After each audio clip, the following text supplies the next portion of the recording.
Hello, today I'm doing another What Did I Use 1 Year On video where I take an art haul that I showed here on YouTube and gather together all the products again and talk about how I've used them or not used them in the past year.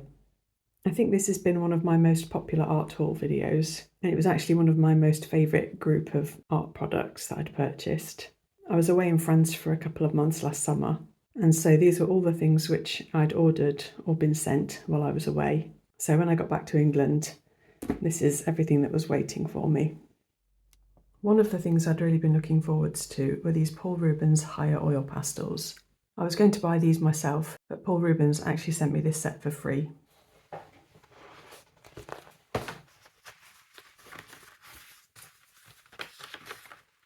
I've been pretty happy with this colour range. The only thing that I felt really missing is a very dark green, like a dark olive green.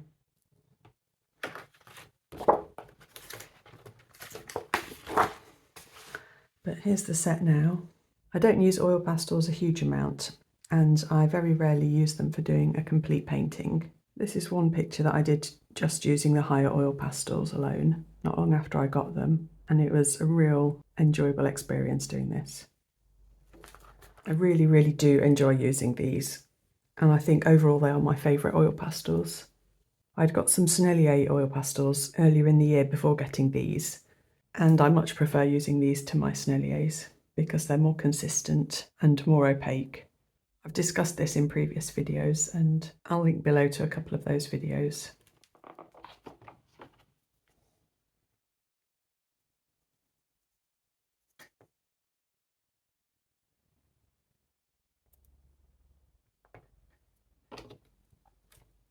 They just lay down nicely. They're not too clumpy or stodgy, and they blend out nicely.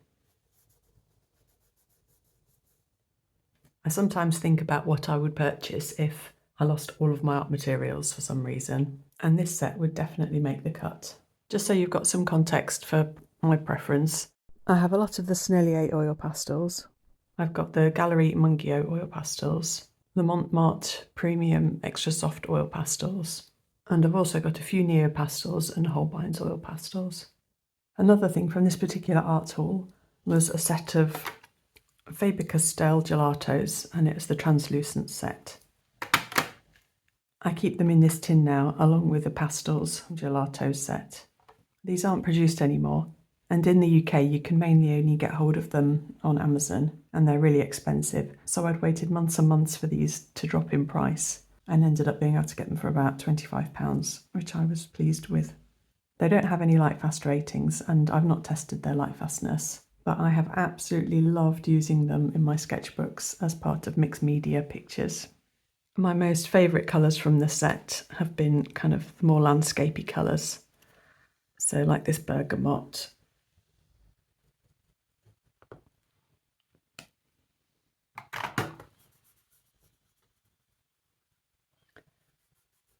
They're quite similar in some ways to oil pastels.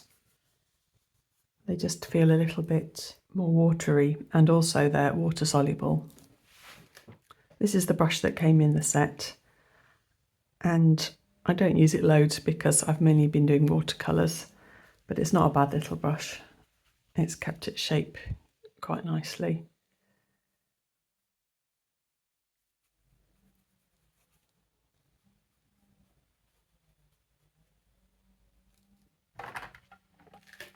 And others of my favourites have been the persimmon,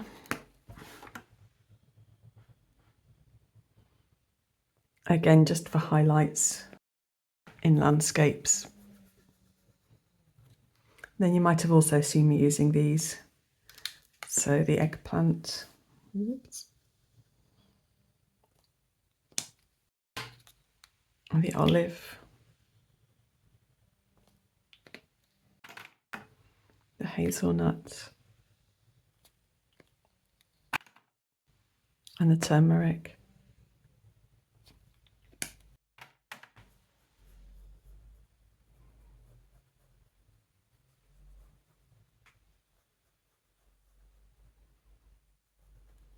I did do this sketch not long after I got them using just translucent gelatos, but mainly I've used them for little details in other pictures. So like in this sketch, I've got like some of the darker green splodges.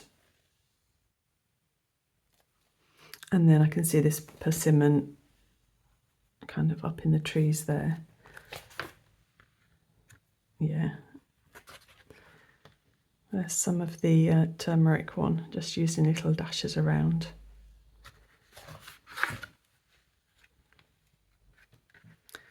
And the dark green I use a lot. So absolutely zero regrets with getting those, and I really love them. The other thing that was an added bonus with the set was that it comes with 2 wedge sponges, and the firmer wedge is the one that I use now when I've got any blending of oil pastels to do. I spent quite a while experimenting with different tools for blending oil pastels, and this is just my absolute favourite.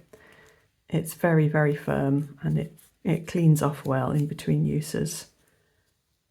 And I just really am glad that I've got these. And there's the newer one that I got with the Pastels Gelato set. Then I'd also got quite a few books. So this first one, The Art of Gouache by Victoria Semyonova.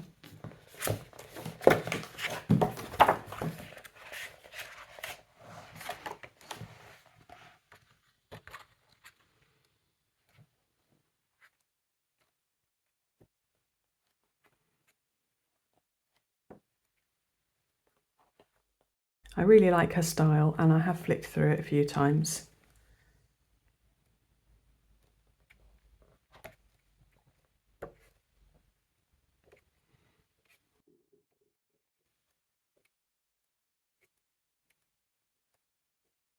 I haven't really done any tutorials from it, but I tend not to follow tutorials in books that much anyway. It's just a nice book to flick through and feel inspired in a certain direction. And then this next book, the Trees book. Again, I haven't copied any specific pictures from it, but I have definitely flicked through it and just enjoyed it.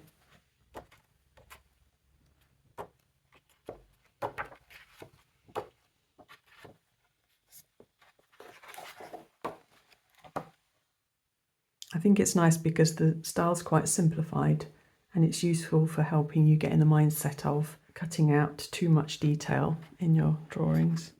There was also this book, Texture Techniques for Winning Watercolours by Ray Hendershot, and this is an absolutely gorgeous book, and this is one where I do intend to sit down with it and follow one of his tutorials, because it feels like it's definitely beyond something that I can achieve.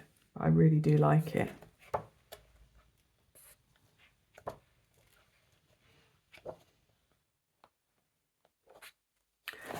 So absolutely do not regret getting that book, just haven't got around to using it yet, other than for flicking through and drawing over it. I've really enjoyed this book as well. The artist is Dinara Murtalipova. I've got another one of her books, and I just think her illustrations are beautiful.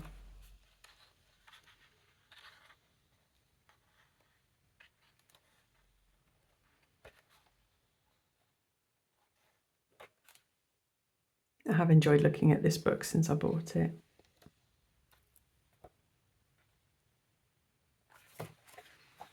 Though I've not directly copied any of the illustrations from it. And the last book I bought was Brian Cook's Landscape of Britain. I managed to get hold of a few of these books secondhand, including this one.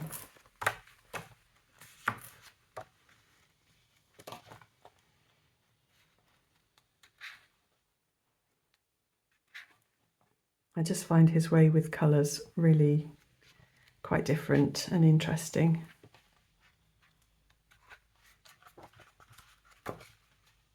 I have flicked through it and definitely enjoy it still.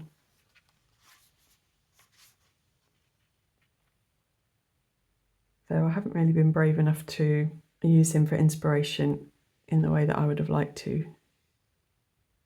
Not yet anyway. Then another thing I bought, which everybody seems to think was really cute and which I absolutely fell in love with is this Sizzix die, and it's the crockery die. And you need to use this in conjunction with a die cutting machine, which is basically a roller, and it squashes card or paper against the blades, which are hidden in the foam, and cuts out shapes. So these are some little, well, they were just scrap paintings that I cut with it at the time. And I feel quite bad because I haven't actually got around to using these to make cards, which was kind of the purpose of it. But I think they're quite timeless shapes, so I'm not worried that I'll get around to using them at some point. Then another product which I bought was the Derwent Inktense Paint Pan Studio set. I'd had a couple of these colours in the Derwent Line and Wash set and quite liked them. I'd seen this set on offer, I think it was about £25, and decided to go for it. But I've barely used it at all. I've talked about this and the other Inktense sets in a recent video, which I'll link to down below. I do think they're quite pleasant paints to use. They're strongly staining, so you can layer them up pretty well. But what I found is that I just always tend to reach for my watercolours more than these because I don't really glaze much, so the staining property isn't something that I need very much. So this set has actually gone in my pile of things to sell. Though I have to say I did prefer the Inktense paint pans to the Inktense blocks in terms of how smooth they paint out. In the original haul video I did also get a few sticks of Inktense blocks, but I no longer have those, basically for the same reasons. So yeah, after a year the Derwent Inktense blocks and paints haven't made the cut. Then I also had a little 12 by 12 centimetre black Sakura sketchbook, which is very similar to the Talon's Art Creations 12 by 12 sketchbooks. The paper's almost identical. I don't have it here because I actually keep it in my car in case of art emergencies, though I've not used it very much because I tend to take an art travel kit with me and use whatever I've taken with that. But it's nice knowing I've got it there just in case, and I do quite like it. Then on to the watercolours which I bought. While I was in France, I picked up some Sennelier half pans. I'd picked up a Sennelier lemon yellow, which is my favourite mixing lemon yellow. It's beautiful and transparent. I haven't used this pan much actually because I'm still finishing off a Sennelier lemon yellow tube. So that's my lemon yellow that I use mostly at the moment. I did have some problems with it running because it's such a soft paint out of the tube, but it settled down a bit, so that's actually the one that I'm using. Then I also picked up this warm grey to try out, and well, as you can see by how much I've used it, I really quite like this one.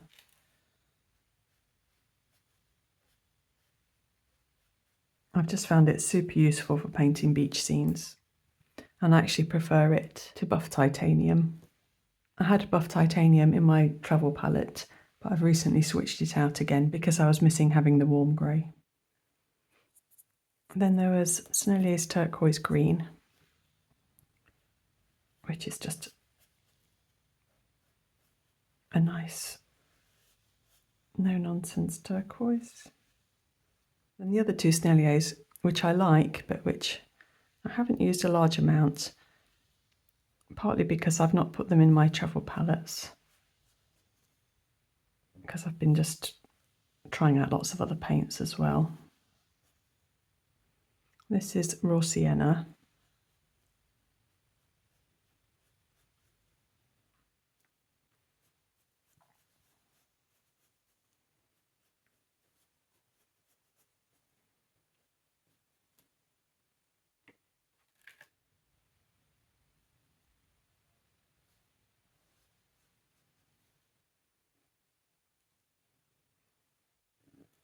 And this one is the Raw Umber. I just find the Sennelier paints really smooth and clean. I enjoy them whenever I use them. And then I'd also picked up, this is Roman Szmal's Lazurite, which is lapis lazuli. It's a very low tinting paint. We were talking about this in a recent video.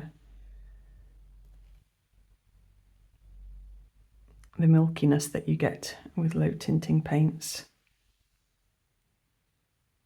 So although it's quite hard to re-wet and low tinting strength, it still paints very smoothly, and it's a gorgeous wintry sky colour. I also picked up another Roman Szmal paint, which is Autumn Green, and I haven't used this paint very much.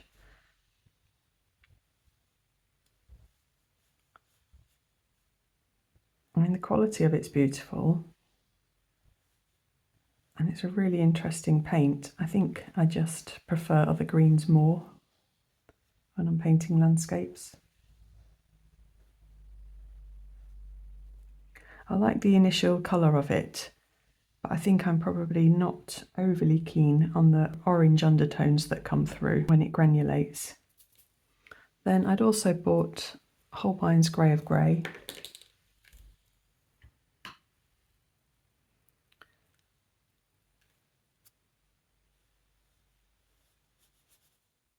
I've got no complaints about this paint.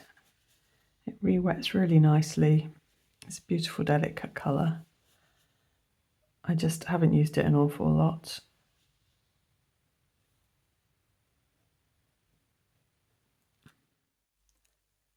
I'd also got Schmincke Watercolours French Ultramarine.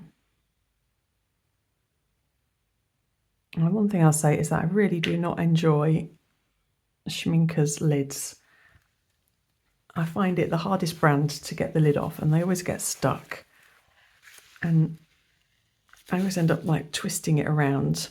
It's probably because I don't clean off the top very well. So it's my own fault, but the other paint brand lids seem to cope better with my messy style. I've got some squeezed into a tube, so I've used it a fair bit. I've had it in my travel palette at one point. And I love it for its crazy granulation.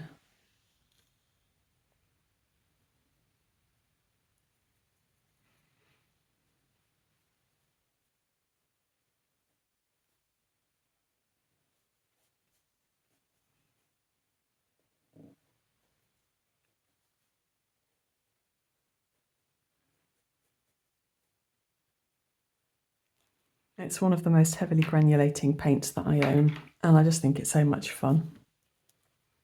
Also in this art haul, it's been well used. This is Rembrandt's Dusk Yellow, and this has almost permanently been in my main travel palette. And I just love it as a shadow colour for foliage.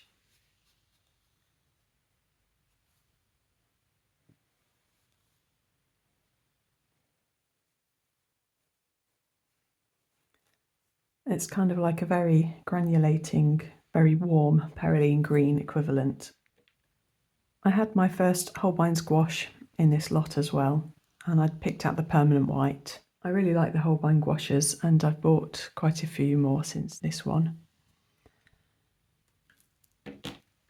And I happily recommend it alongside the Winsor & Newton's permanent white designer's gouache. Then I'd also picked up a single luminance pencil. This is Cornelian, kind of a nice burnt orangey colour.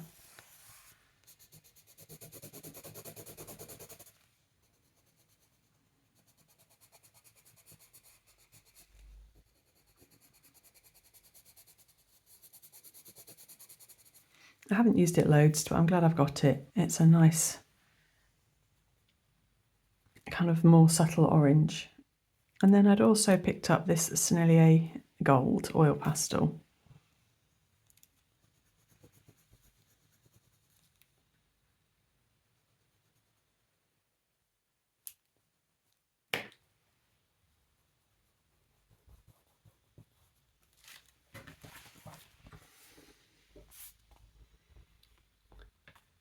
It's quite a fun shimmery one.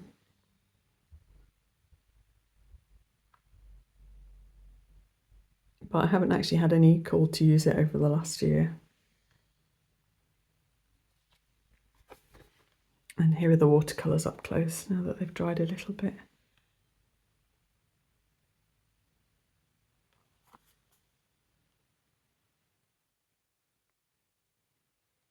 You can see the kind of very yellowy orange separation in the autumn green. Schmincke's French ultramarine, well, that's not finished drying yet, but you can see some of the strong granulation in it. And then the lovely variation that the dusk yellow gives. I just think it adds a lot of interest to foliage painting. Also, while I was away, I'd been sent this Paul Rubens, it's the Qiaomei watercolour set. And this is a student grade one. And I think as far as student grade sets go, this is quite a good one. The paints re-wet really nicely and just quite nice reliable paints.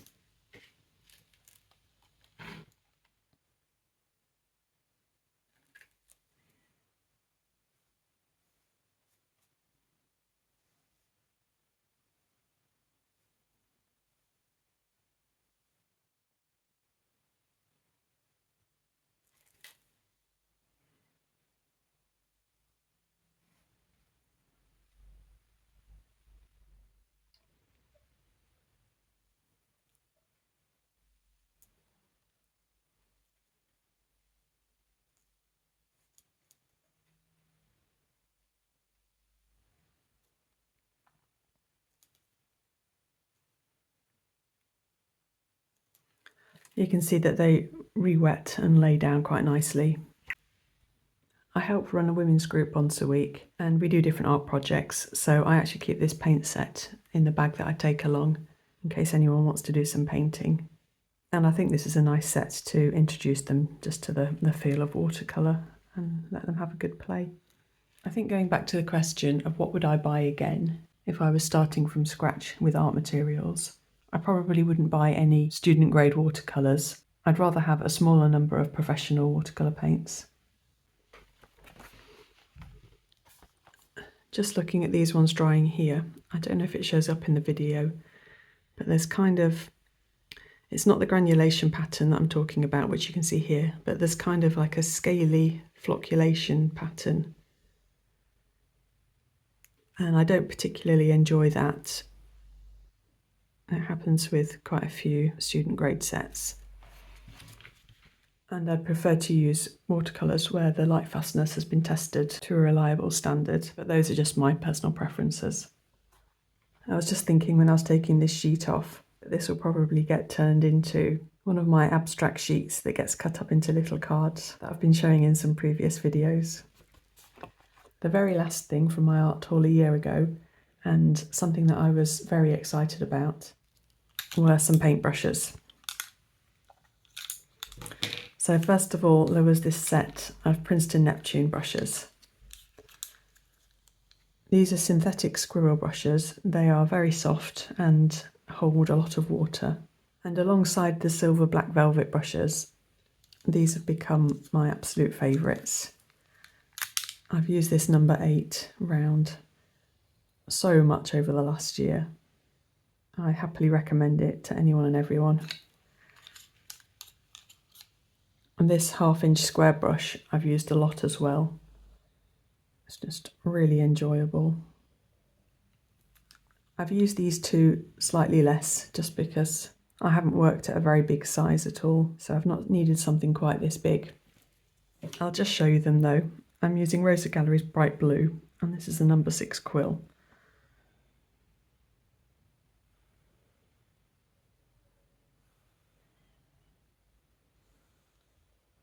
So hopefully you can see just how incredibly juicy and how much water they hold.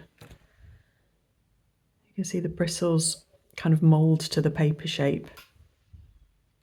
They aren't as springy as, say, the Princeton Aqua Elite brushes or sable and synthetic sable brushes. And there's this cute 1-inch Watercolor brush. Sorry, I didn't have enough water in it there.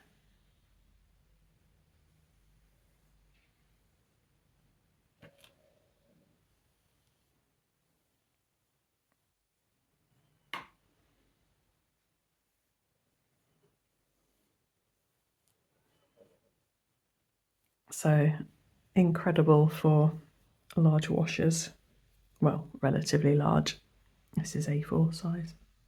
Then the 1/2 inch square wash.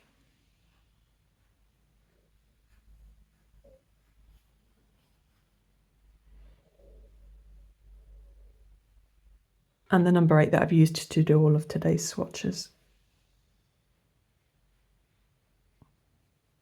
So after frequent use over a year, the tip's held up pretty well. You can see it's got a slight point. I don't know if you can, but it's got a slight point in one direction, but that hasn't really affected anything. Overall, it's held up really, really well. So like I say, I absolutely love these brushes and I can't imagine my art life without them now. And then the very, very final thing which I bought were these two Rosemary Co Series 402 brushes. I hadn't realised when I bought them that they are a sable blend.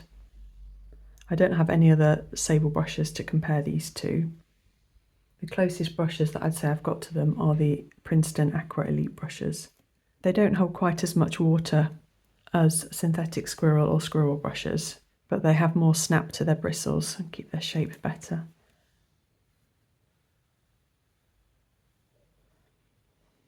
Oops.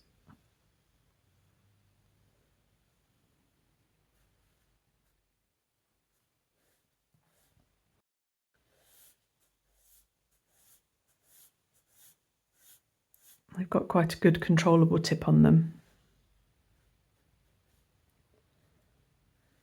So while I do really like these brushes, I haven't used them very much over the last year, just because they don't lend themselves quite so much to my loose, splodgy watercolour style. So there's the number 8 and then the number 2. I've used this number 2 more actually because I was using it for fine detail on things.